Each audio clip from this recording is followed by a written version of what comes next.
ये एक ऐसे लेजेंड पाकिस्तानी बमबार पायलट की दास्तान है जो एक हीरो तो बना लेकिन आज तक कोई उसका नाम न जान सका और ये हीरो तारीख में गुमनामी में ही दफन हो गया।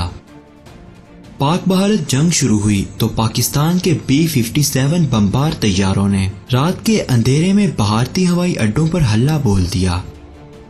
बमबार तैयारे आमतौर पर बहुत भारी भरकम होते हैं और वो दुश्मन की तोपों और तैयारों से बचने के लिए ज्यादा फुर्ती नहीं दिखा पाते, इसलिए इनके हमले रात के अंधेरे में होते और ये तैयारे जमीन के पास पास रेडार की निगाह से बचकर उड़ते हुए अपने हदफ तक पहुंचते।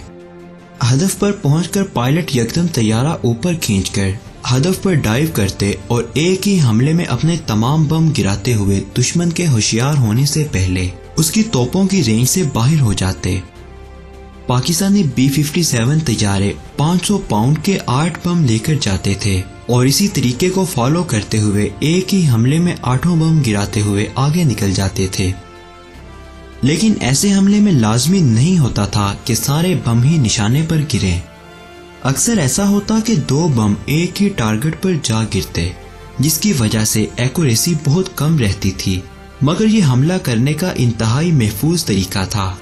लेकिन भारतीयों की हैरत की इंतहा न रही जब जंग की पहली रात आदमपुर एयर बेस पर एक अकेले B-57 तैयारे ने हमला किया। लेकिन ये तैयारा और इसके पायलट कोई आम पायलट नहीं थे। तैयारा पहले गोते में आया और सिर्फ एक बम गिराकर आगे बढ़ गया। भारतीयों का पहला रिएक्शन यही था कि बाकी बम किसी खराबी की वजह से नहीं गिर सके, पर वो हैरान रह गए जब बमबार तैयारा दोबारा घूमकर वापस आया। इसने फिर गोता लगाया और एक और बम ताक कर एक और निशाने पर गिराकर आगे निकल गया। इस दौरान भारतीय तैयारा शिकन तोपों ने हवा में गोलियों का जाल बुन दिया था, लेकिन बमबार तैयारे के पायलट को कोई जल्दी नहीं थी, ना ही इसे अपनी जान का कोई खौफ था। वो फिर वापस आया, एक बम एक और निशाने पर इंतहाई एक्यूरेसी से गिराया और आगे निकल गया। यूं इस बमबार तैयारे ने हर एक बम को गिराने के लिए अलग से वापस आकर गोता लगाया और बम को पूरे गौर फिक्र के साथ ताक कर निशाने पर फेंका। इस तरह इसने अपनी जान को खतरे में तो जरूर डाला था, लेकिन इसके 8 बम 8 इंतहाई अहम हदफ तबाह कर चुके थे। यूं इसकी एक्यूरेसी 100% रही थी। इस हमले के बाद भारतीयों की जानिब से इस बमबार पायलट को 8 पास चार्ली का नाम दिया गया। पूरी जंग के दौरान 8 पास चार्ली मुख्तलिफ अड्डों पर हमले करता रहा। वो हमेशा अकेला आता था और पहले बम के साथ ही वो भारतीयों को खुला चैलेंज देता था कि मैंने अभी 7 चक्कर और लगाने हैं, तुमसे जो होता है करके देख लो। और ये उस पायलट की महारत की इंतहा थी कि कभी किसी तैयारा शिकन गन की गोली इसे छू भी नहीं पाई। दुश्मन को धोखे में डालने के लिए 8 पास चार्ली एक अनोखा काम किया करता था। अंधेरी रात में तैयारा तो दिखाई देता नहीं था, तो दुश्मन के तोपची तैयारे की आवाज सुनकर अंदाजा लगाते थे कि तैयारा किस जानिब से आ रहा है। इन तोपचियों को परेशान करने के लिए गोता लगाते वक्त चार्ली अपने तैयारे का इंजन बंद कर देता।